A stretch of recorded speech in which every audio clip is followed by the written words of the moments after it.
Steve, thanks so much for joining us here on the Friday Night Rock Show on Radio Nova. Thank you so much, Vicky, for having me. Happy to be here. Delighted. Hopefully, it's your first and not your last appearance here with us on the show. Absolutely. Hope to come back soon. Already booking you in for the next one. Okay, so we're here to talk about what else. The brand new album, Celebrate. It's out in March, so another little bit to go yet. And highly anticipated album, Blackstone Cherry at their finest. Now, you've been with the guys since 2021, so technically you're two albums in at this stage. But I suppose, how does it feel to be kind of really full circle now part of the band after this album? Would I be right in saying that? Yeah, it's been great. I joined the band December 16th actually of 2020, and I hit my 5-year mark last month. And it was great since I joined the band. They were like, "Hey, come on in, rock out with us, write songs with us, and we're all one big family. It's going to be one big good time." So, and you blink, and next thing you know, 5 years has gone by. I'm coming up on my second release with the band. This next one being an EP we're putting out in March, and yeah, next thing you know, we'll be back on the road playing a bunch of shows, and it'll be time to record some more new music. So don't blink or you'll miss it. Don't blink. Yeah, so it's hard to believe. It's incredible, isn't it? It's been 5 years already. So as you said, you're two Yeah. albums in. Um, the Celebrate album, but were you involved in that from totally from start to finish creatively? Like, Yeah, absolutely. Soon as I joined Blackstone Cherry, it was just following suit with the same creative process pretty much since the band's inception. When we're out on the road, we're obviously together and we have a lot of downtime on the road. So, somebody may come up with a riff or an idea or something at sound check, and then we'll go to the back of the bus and put it down on the laptop. And what was really cool about these songs we've got coming out is when we had some downtime, we went back to Ben's house and kind of solidified things and rounded some things out before we went into the studio, and it was a lot of fun.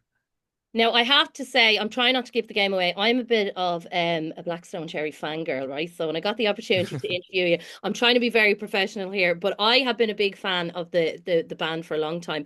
And the thing that I think I like about you the most is that this is going to sound really, this is a real music person thing to say, but you're a real band. Do you know when you get a real band, they kind of live together, they love together, and they're real friends? There's something different about a band like that. Like your music is just different because of it. Would you? You're just all so close. Like, Yeah, absolutely. And, I love bands. Everybody loves bands. Of course, we love artists as well, solo artists, howbeit, but there's just something special about a band. There's just something special when you think about Leonard Skinner or AC/DC or mm, Aerosmith or Black Sabbath, all those bands. And, you dig into their story and how, for the vast majority of them, they started out as friends, just kind of hanging out. And it's not necessarily about one person. We take it on together, the highs and the lows of the valley in life and in your career. And we again, we all write together, and it's cool because as you grow together, you experience things together which can dictate the songwriting. And I can only speak for myself, but I just don't feel like I'm that good, working alone. There's just something great about collaboration, yeah. right? It doesn't matter if it's musically or in business or in life. It's just good to have, a group of people that you can lean on for things. And that's what's just so great about, being in a band. It's just like a collective group of buddies just hanging out, taking on the world with rock and roll. So I love it. I love that. I just taken on the world of rock and roll. But it is, and there is something different about the setup of Blackstone Cherry in the music with the lyrics and stuff. You can tell from bands when they're friends and they really know each other because the music, for me anyway, it just sounds different. There's something special about it, you know. Yeah. What has been, I suppose, since you joined the band, what's been like the most memorable or fun moment out in the road or in the studio for you? Oh, wow. That's a great question. One of the first things that comes to mind was probably the first release I was on, which was the Live at Royal Albert Hall album that we did during the middle of the pandemic. And, just growing up as a kid in small town, rural America, I remember getting internet at my house for the first time when I was a kid in grade school. So it kind of shows my age a little bit. And then the first thing I remember doing is watching like live footage and concerts from some of my favorite bands and, watching Cream play at the Royal Albert Hall or, Jimi Hendrix and everybody else in between, BB King, Clapton solo stuff. So, it just felt like such an honor, and it's so great to feel like one can get to that point in their career to definitely play like prestige places like that. And I just remember walking around all day, rewatching footage from some of my favorite artists playing at the Royal Albert Hall and really trying to sink it in because sometimes I feel like bands and artists can take for granted, being on the road and every day kind of feels like Groundhog Day. You wake up, you sound check, you play, you eat, and then on to the next. And sometimes it kind of blurs together and it's kind of hard to remember certain things. But when you get to do something like that, you're trying to take every little thing in and enjoy it because when you blink, it's going to be over and you're going to be on a plane heading back home, buying, doing laundry and cleaning your house. Back It's to so normal. that Right. And that's always such something that I think about a lot and we talk about a lot. You play something literally like Royal Albert Hall or Download Fest, when the guys did it with Guns N' Roses before I was in the band. And then it's like the next day, you're doing laundry or you're buying toilet paper from Walmart, just like a regular person, regular dude. Like, what just happened? So, Royal Albert Hall was definitely a special one. And I remember we played on a Wednesday and I remember thinking like, wow, we're playing in the middle of the week and, the pandemic stuff's going on. I was thinking to myself, I wonder if enough people will show up. And then it's just like, I just kind of spacked myself in the face like, dude, it's Blackstone Cherry. Of course, there's going to be a great turnout. We're playing at Royal Albert Hall in the UK. So, and it was such a great time and something that we still think about often and just so appreciative for that opportunity to get to do that. But like, so what a surreal moment! Like I like I'm a musician myself, so I mean the idea of even getting to a point of playing at the Royal Albert Hall is just amazing. But what a surreal moment having Yeah. watched all those iconic performances from there to actually stand on the stage and as I Yeah. say, just take it in, like unbelievable. Well, that and the last band I was in, we did a couple of dates overseas with the guys. I think it was back in, I want to say like 2018, Mhm. 2019. And I'll never forget us playing Ulster Hall for the first time. And A great that was venue. such a great venue. Zeppelin playing there. I think the Stones obviously played there. So Mhm. many people's played there. So, that's super cool for us, especially an American rock band Mm. when we grew up with so many bands and artists that came from overseas. And then, you think about the Beatles in Liverpool and all those little clubs that they used to play, or Thin Lizzy or Zeppelin or whoever it may be. And you get to go back and play some of these rooms and places where you've watched them play on YouTube, growing up or on videos and stuff. And it's like, wow, I'm standing in the same room, the same bathroom, the same stage where these guys are at. So it's definitely something you don't take for granted and you definitely cherish it for sure. Yeah. You beat me to my my cliche Irish question from the Irish Reporter. Who's your favorite Irish artist, musical artist? Well, you can't beat Thin Lizzy, that's You for can't. sure. You I was answered just the talking question the about minute that I heard you. earlier. Yeah, Thin Lizzy are iconic and obviously played the Ulster Hall as well. Do you have it? Will I put you on the spot and ask you for a favorite album, favorite track from them? I love that song, Whiskey in a Jar. I remember being turned on to that when I heard Metallica cover it and then went back and I was like, oh, wow, Thin Lizzy. And, all the stuff that they done, Phil, such an amazing singer and player, and Scott and Gary and all those guys. So, it's just timeless music. And I think that's what's so inspiring, to bands over the years and bands today that watches guys like Thin Lizzy. I think that's the goal is you want to write and record music that hopefully outlives you Oh one day yeah. when we pass and leave this world. So, and that's so amazing to think about. I strongly believe in another 200 to 300 years from now, people are still going to be rocking out to the boys are back in town and hopefully some Blackstone Cherry if we do a good Absolutely. I was job. going to say, yeah, longevity. You always know if a song's got longevity, that's all you wanted to hang around, make an impression even after you're gone. Now, listen, we talked a Yeah. little earlier about collaboration. collaboration and brings us nicely onto this next one. You've got a great collaboration with Tyler Conley. How did that come about? The band has been friends with Tyler and of course Theory of a Dead Man guys, Mm. for a lot of years now. And we were working on that cover on the arrangements and stuff, and it kind of just naturally happened like, hey man, let's get Tyler on this. And he complimented it so well. Those guys are so fantastic, and Tyler's such a great singer, and we just, love working with those guys and touring with those guys anytime we get a chance to. But isn't it fun though, even when you get to a stage where you're playing your own music and people are singing it back? Sometimes it's fun to go back and do an old cover every now and again, isn't it? Like a little bit of a guilty pleasure. Like, let's do this song and perform it. I probably haven't Yeah. played covers for years, and then you finally get out of it. But to go back then and do a song that you love with somebody like Yeah. Tyler must be a lot of fun. Like, Absolutely. It reminds me of the last UK tour that we did. We did a cover of American Horse by the mm, Cult, and we had John from Skillet sing on that one, and our good friend Aaron Jones sing on that one as well, because both of those guys were out on tour with us, and we would play that song live every night on that tour, and then John would come out, Aaron would come out. So, collaborations are so cool just for that aspect, and even as a fan, you may sit around and think like, wow, wouldn't it be cool if like my favorite artist and my favorite band or favorite bands artists together collaborated on this song or did something together. So, it's cool to have that ability to be able to hopefully recreate that and make that happen for people. So, and I think we've done that I with this one. Yeah, I mean, this is a brilliant track, and like it's just I've been listening to all day. I love when you get something like that, a little bit of magic in it, and it's fun as well. It's a great cover of the song, but it's a really fun track as well. Thank So you. you're gearing up for a tour, and we're lucky enough that we're getting a couple of dates from you over here in Ireland. You're going to be playing in Belfast, but also you're playing the Academy in Dublin in around Yeah. October. I won't say the specific date because I don't want to get it wrong.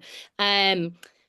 I'm going to be really Irish here now as well and say, everybody that comes to Ireland always says about the crowd over here that there's kind of something different. So they bring maybe a little bit of a different set to Ireland for the fans over here because it's just something about the fans over here. Do you find you gear your set towards the Irish fans a little bit differently, or how do you go about it? Um, Not really like change up the set or the songs that we play per se. There's just something about when you go play different parts of the world and you experience the different energy of the crowd. And anytime, we've got to play in Ireland, it's been so amazing. You feel the energy, given we don't get to get there to play as much as we would like to, but when we do get to play and everyone comes out, they're just hanging on for every word, for every song.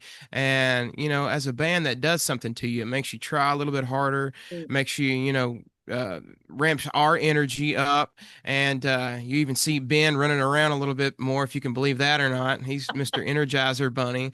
I didn't think it But was possible for him to run around anymore. Like he must have to sit down for a long time after the gig. yeah.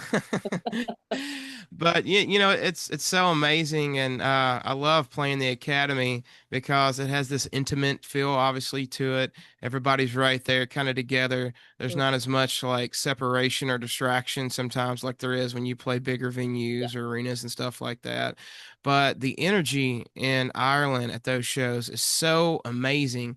And it's funny because sometimes that can dictate certain things in the middle of the show when you're playing a song. It may inspire you to do some kind of different backbeat or some kind of different lick or little jam thing. And, that's just a beautiful aspect of live music. So, You get it's different all the great. time. And they're also a little bit mad. Like, in fairness, the Irish crowd is a little bit mad.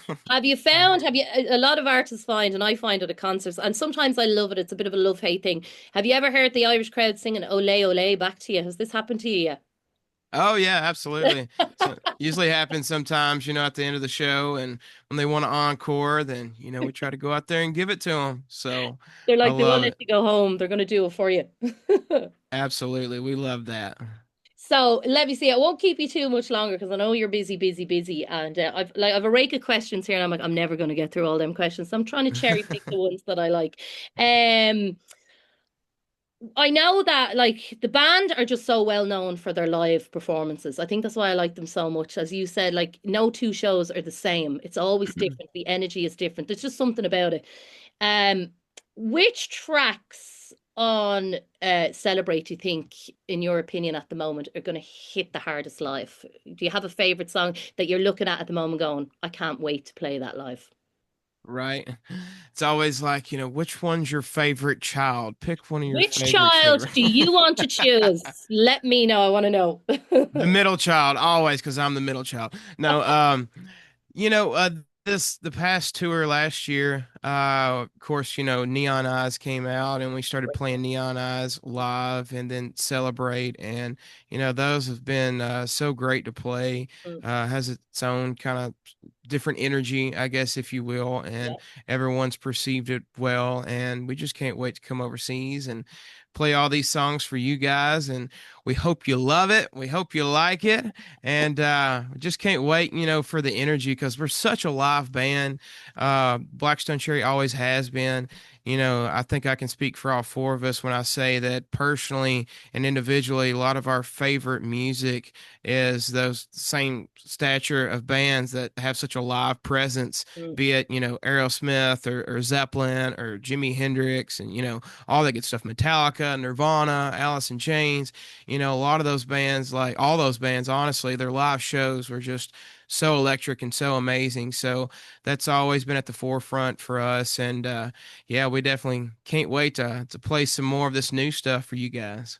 now, if you could collaborate with any other band on the planet other than the lads, who would it be? Oh And man, you can that's only a choose great one. question. For me, if you so this is my answer today at this very moment. I'm a huge fan of Billy Strings, and Billy Strings, of course, people know him for playing bluegrass music, but he also started in the metal world. Yeah. And there's some great videos of him, jamming with Tool Mm, and various people. Like he gets real heavy. I think he's got up and jammed with people like Knocked Loose and all these heavy bands. So and that's how I connect with him because like all of us in Blackstone Cherry, we grew up listening to so many different genres and styles of music. So, and it's cool how that can interpret, to what you do. What mm. he does is obviously bluegrass, we're more rock and roll, of course. But yeah, I think it'd be cool to collab with Billy Strings in some capacity. So come Yeah. on, Billy, come down to Come on, Kentucky Billy, and hang out with us. we're putting the energy out into the world. But funny you should mention that, like the one of the real charms Blackstone Cherry have is that bluegrass roots in all their songs. Even though you're a Yeah. heavy rock band, you still have that heart of the bluegrass. So like with the lyrics and the melody in there, coupled with the heaviness of the songs, there's just you always know where you come from. That's what I'd say. You'd always know there's no Yeah, doubt where you guys come from, like. And I love how that you exactly. maintain that. How do you maintain that in such heavy music? I think it just kind of happens naturally. Being from Kentucky, the most popular genre of music from our state, is obviously bluegrass music, thanks to the father of bluegrass, Bill Monroe. And if you go back and study the history of bluegrass music, there's a lot of Celtic Okay. influence. So Yeah. there's definitely, some Scottish and even Irish influence and stuff, in our state. And so it's great. And, it's timeless music, it's roots music. And we really live in a cool spot because we're between, the Mississippi Delta and Chicago. So when you get into modern music and you think about all the blues, soul, gospel, early rock and roll stuff coming out Mm, of Memphis, like Elvis yeah. Presley, we got all of that on the radio growing up. So, people that's been out obviously before us, like the Kentucky Headhunters, which is John Fred's father that plays guitar in that band, and his uncle Fred plays drums. So, they have passed that music down to John Fred, to the band, all of us in our family. We grew up listening to that. Like, me personally, growing up as a kid, my dad, I got, classic rock from him, Southern rock. country, stuff again from like Led Zeppelin, the Thin Lizzy, or Skinner, or Steve Earle, or Merle Haggard, Waylon Jennings, and of course my mom. She listened to like a lot of '80s new wave stuff. So there was Billy Idol, or a lot of Def For me. Leppard, or even old blue soul music like James Brown and Chuck Berry. So it's a big melting pot, and it just kind of naturally, I think, oozes out of us, Mm. the roots of it, no matter what we play and what we do. And you kind of get a little bit of that, throughout Blackstone Cherry's whole career and all the albums and releases that the band's put out. So it's nothing that, we try to shun or hide from. You just try to embrace it, and it helps you be your authentic self. Yeah, well, the music is heart. That type of music comes from your heart, and then you just add other stuff on top of it. So I think when the music comes from the heart, people will always connect with it, and I certainly connect with it because it comes from the heart. So I'm really, really looking forward to the gig in Dublin. I will be there. I'm very excited about the whole thing. But I suppose the fine, just one more question for you. I've been dying to ask you that. Yeah. What excites you most about this new chapter with Blackstone Cherry? Like, what are you most excited for going into this new album and the tour? The sky's the limit. It just, I feel like, personally, and I know the guys would agree, like there's just nothing that we can't achieve. And it's just, trying to keep pushing that bar and pushing that bar. We're not in competition with anybody but ourselves. Just trying to write the next best song to our abilities, trying to play the next best show, that we can, even in the middle of a tour. We're trying to outdo last night. We're trying to outdo the last release, the last single, the last record. And it just helps kind of keep that fire going, that fire stoked, and never letting, laziness or complacency kind of set in. And that's definitely what's great, about on the live aspect of things, playing various venues. It doesn't matter if it's an arena or a small club. I love that. It keeps you hungry. It keeps you from getting lazy. I personally don't think I would like just playing arenas or stadiums all the time, because, you can get lazy pretty quick, I feel like. And that's just my personal opinion. But it also forces something out of you differently when you do play an arena. It can be a little bit more overwhelming, but it also forces something differently out of you whenever you play a small club, because there's not as much smoke and mirrors, I guess, if you will, to kind of hide behind. And Yeah. it's literally more of that energy of like plug in and play. And I think that's why I've always loved playing the Academy so much, because of that intimacy that's there. There's nothing to kind of hide behind. You're in a room on a stage with a crowd full of people, and if you mess up, they know it. If you're doing a good job, they know it. And that's what's so awesome about it. But the sky's the limit. We're just trying to be better than, who we were yesterday and who we were last album or last tour. So Yeah, it's going to be a big year. It's definitely going to be a big year, and I'm really looking forward to seeing what you do. But in particular, I am very excited for the Academy gig and the release of the album in March. Steve, thanks so much for sitting down with us at the Friday Night Rock Show, and we'll see you for a pint when you get here. absolutely. Thank you, Vicky, for having us and supporting the band. We appreciate it, and we'll see you over there.